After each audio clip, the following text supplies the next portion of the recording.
สวัสดีนะครับยินดีต้อนรับทุกท่านนะครับเข้าสู่การประกวด Miss Andaman Sea Thailand นะครับการประกวดในครั้งนี้นะครับจัดขึ้นที่จังหวัดกระบี่นะครับซึ่งมีทะเลอันดามันเป็นส่วนประกอบในการประกวดครั้งนี้นะครับถึงแม้ว่าการประกวดในครั้งนี้เราจะไม่ได้จัดที่ชายทะเลนะครับแต่เราก็จัดการประกวดได้อย่างเต็มที่นะครับผมการประกวดในครั้งนี้นะครับเราจะมาชมความสวยความงามของนางงามที่เข้าประกวดในครั้งนี้กันทั้ง3ท่านนะครับแล้วก็มีทัศนคตินะครับโดยการประกวดในครั้งนี้จะจัดเป็น2รอบนะครับในรอบชุดราตรีแล้วก็รอบชุดว่ายน้ำนะครับต่อไปนะครับจะเป็นในรอบชุดว่ายน้ำครับเชิญชมกันเลยครับ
สวัสดีครับ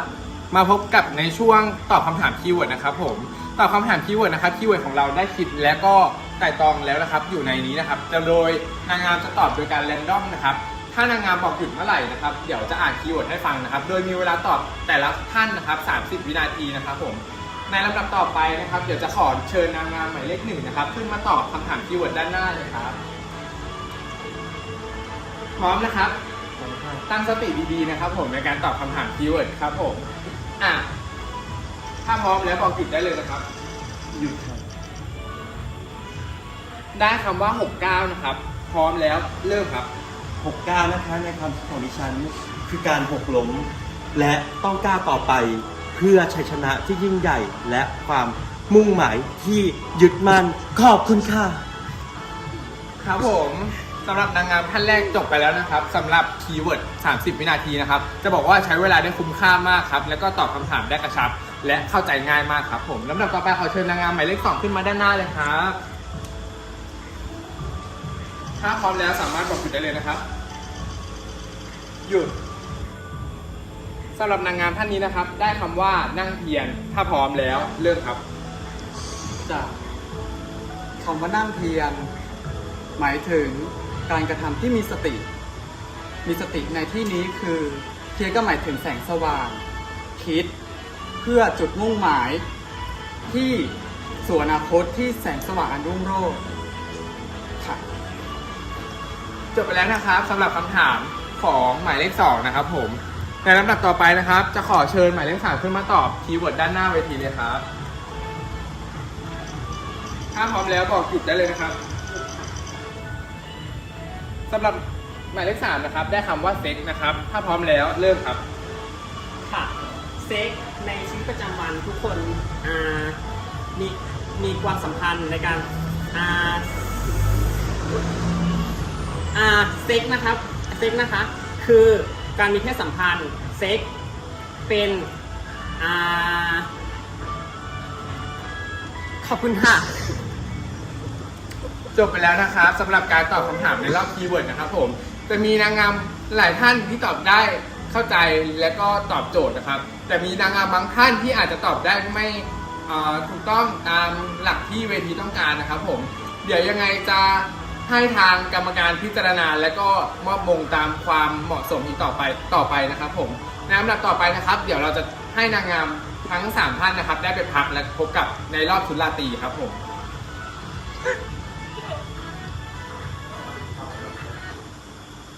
จบแล้ว หยุดเลยหยุดเลย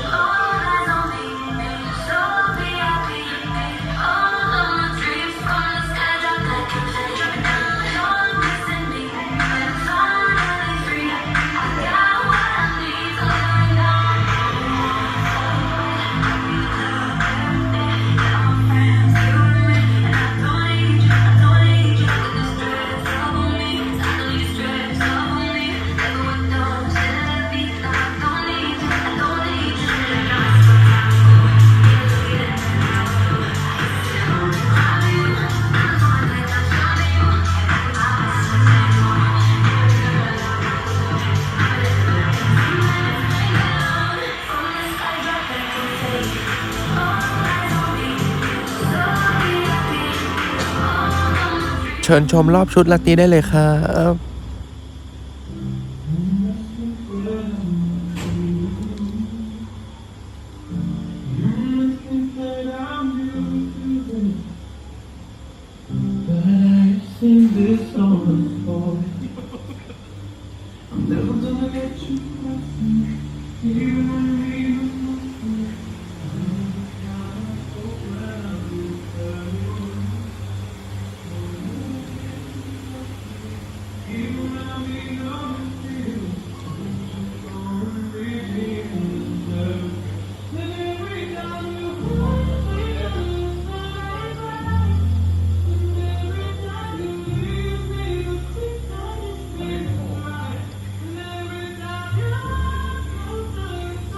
ค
ต่อไปเรามาพบกับรอบแนะนำตัวกันครับ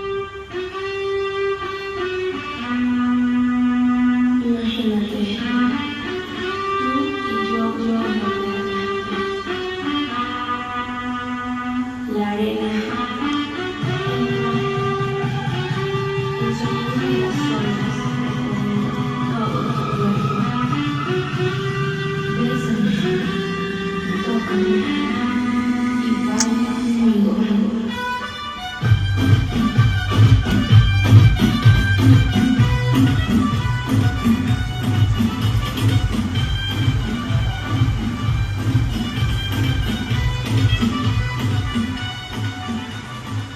MAT 01 แพรพารินีลาดิง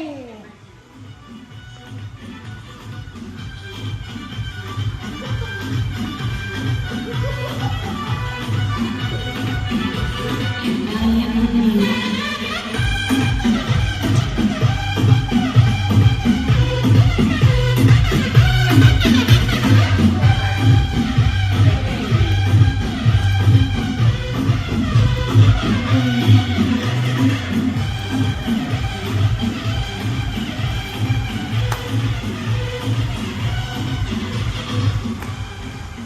MIT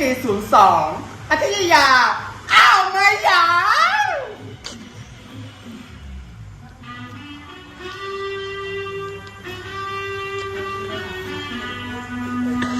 Pasas tu mano por todo tu cuerpo. Y lentamente bailamos al ritmo de la música.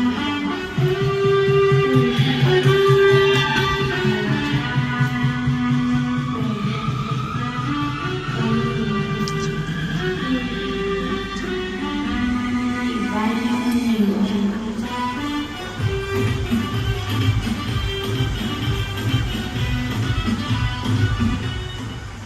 MAT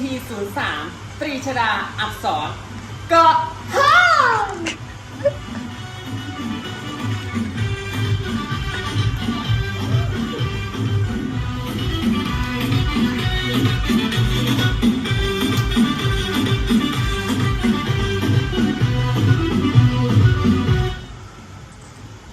หลังจากที่ได้รับชมความงามของนางงามทั้ง 3 ท่านไปเป็นไงกันบ้างครับ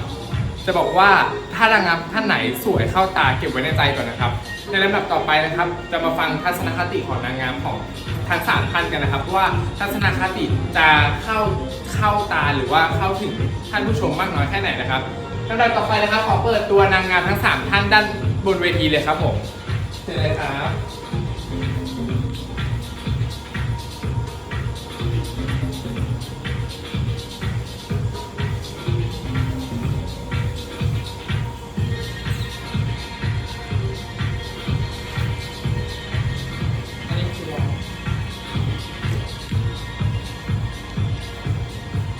ครับผมนางงามพร้อมแล้วนะครับซองคำถามพร้อมแล้วลำดับต่อไปนะครับขอเชิญนางงามหมายเลข 1ขึ้นบนด้านหน้าเวทีเลยครับ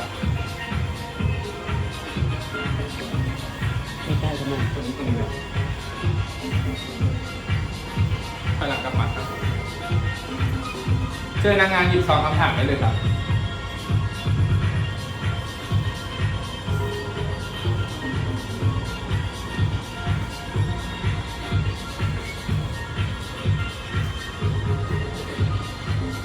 คำถามมีอยู่ว่าอันนี้คือร้องจากสถานการณ์ธรณีวิบัติเกิดแผ่นดินไหวที่ประเทศเฮติ ซึ่งทำให้เกิดความสูญเสียอันใหญ่หลวง มีผู้คนล้มตายมากมาย แล้วมีสำนักข่าวในหลาย ๆ แห่งประโคมข่าวว่าเหตุการณ์นี้เกิดขึ้นเพราะคุณจะแก้คำว่า คุณจะแก้คำกล่าวข้างต้นว่าอย่างไร เพราะอะไรตัวคำถามไหมครับ โอเค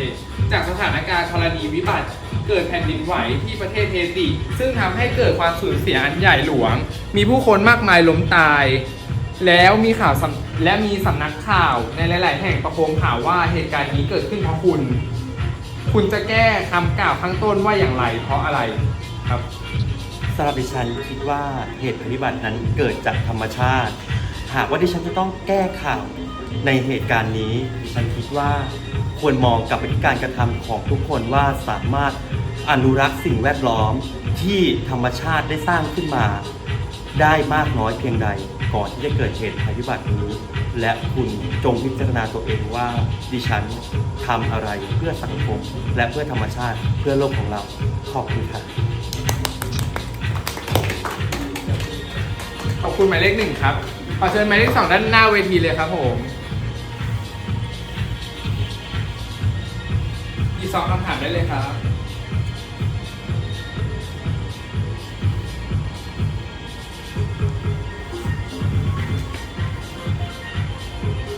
คำถามมีอยู่ว่า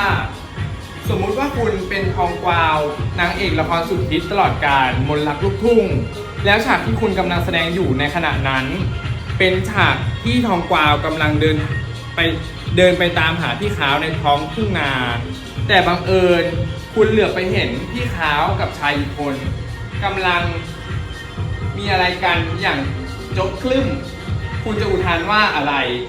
และจะพูดอะไรกับพี่ขาวซึ่งเป็นคนรักของคุณว่าอย่างไรเพราะเหตุใดตัวคำถามไหมครับ สมมุติว่าคุณเป็นทองกวาวนางเอกหนังละครสุดฮิตตลอดกาลมนต์รักลูกทุ่งแล้วฉากที่คุณกำลังแสดงอยู่ในขณะนั้นเป็นฉากที่ทองกวาวกำลังเดินไปตามหาพี่ขาวในทุ่งนาแต่บังเอิญเหลือบไปเห็นว่าพี่ขาวกับผู้ชายอีกคนหนึ่งกำลังมีอะไรกันอย่างโจงครึ่มคุณจะอุทานว่าอะไรและจะพูดกับพี่ขาวว่าอย่างไรซึ่งเป็นคนรักของคุณเพราะเหตุใด ค่ะสำหรับดิฉันนะคะคำอุทานของดิฉันก็คือเดินไปกระชากหัวเลยค่ะเพราะว่าการกระทำแบบนี้มันไม่ดีต่อสังคมแน่นอนและก็ต่อดิฉันด้วย เพราะว่าฉันกับพี่เขาเป็นสามีภรรยากันดังนั้นเขามีคนที่3ไม่ดีแน่นอน ดังนั้นฉันจะบอกกับเขาว่าออกไปทั้ง2คนเลยค่ะเพราะดิฉันเป็นหญิงเดี่ยวและหญิงแกร่งสามารถใช้ชีวิตคนเดียวได้บนสังคมและบนโลกนี้ครับขอบคุณครับ ต่อไปขอเชิญหมายเลข 3 ด้านหน้าเวทีเลยครับ เหลือซองคำถาม2 ซองนะครับเลือกได้เลยโอเคคำถามขั้นคุณเลยนะครับคำถามมีอยู่ว่าสมมุติว่าคุณบังเอิญไปติดเกาะกับชายในฝันของคุณคุณจะเลือกเอาอะไรติดตัวไว้ระหว่างอุปกรณ์จับปลากับแหนบยาฮอร์โมนเจลหล่อลื่นและเหตุผลอะไรที่เลือกตัวคำถามไหมครับสมมุติว่าคุณบังเอิญไปติดเกาะกับชายในฝันของคุณคุณจะเลือกเอาอะไรติดตัวไว้ระหว่างอุปกรณ์จับปลากับแหนบฮอร์โมนเจลหล่อลื่นและเหตุผลที่เลือกคืออะไรค่ะสำหรับดิฉันนะคะก็เลือกที่จับปลาค่ะคือเราต้องดำรงชีวิตอยู่บนเกาะให้ได้จนกว่าจะมีคนมาช่วยเหลือเราและถ้าเราขึ้นเกาะไปได้เราก็อาจจะได้แต่งงานกันเพราะว่าเป็นผู้ใหญ่ในฝันของฉันเขาอาจจะเลือกฉันก็ได้ค่ะขอบคุณค่ะ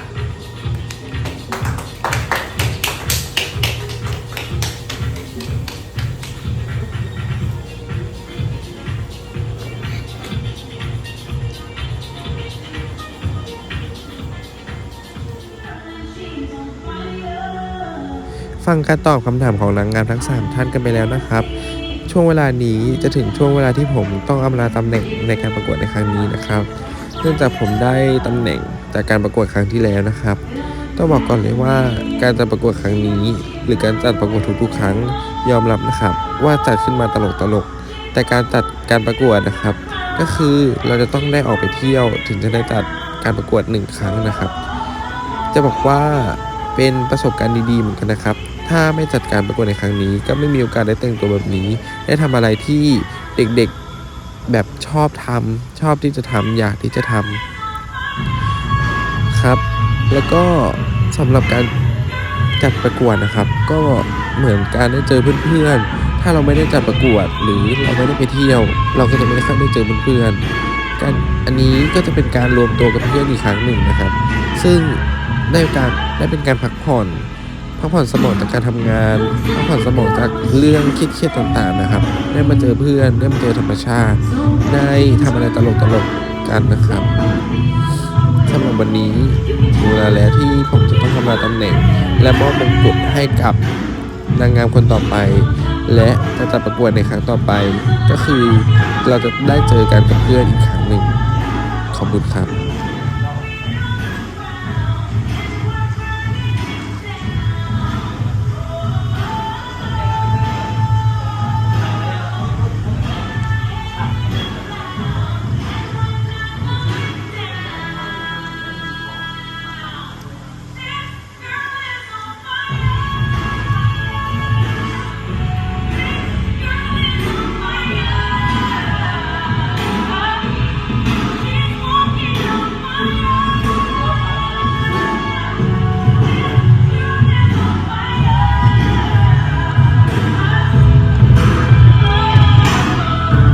Everybody scared that she's on fire. She can see the flame that's in her eyes. She's lighting up the night. Nobody knows that she's a lonely girl.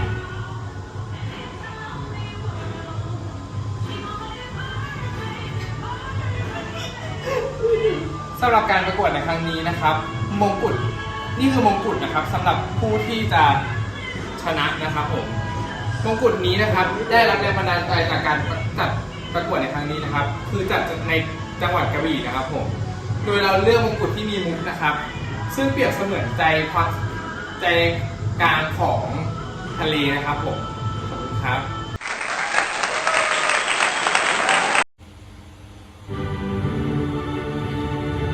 ต่อไปนี้เราก็มาถึงนาทีสำคัญของการประกาศรางวัลรองชนะเลิศลำดับที่ 2 ของมิสอันดามันซีไทยแลนด์มิสอันดามันซีไทยแลนด์รองชนะเลิศลำดับที่ 2 ได้แก่ MAT 01มิสแล้วจาดิน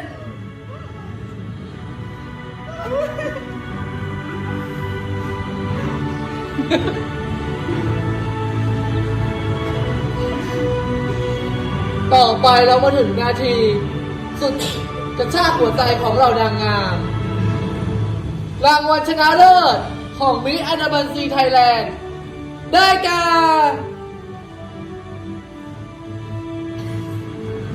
MAT 03น้องทอง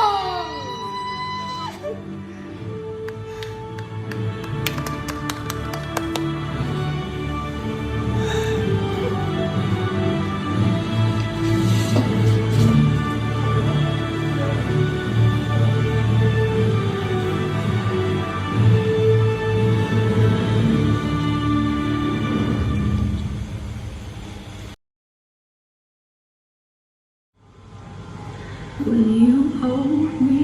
in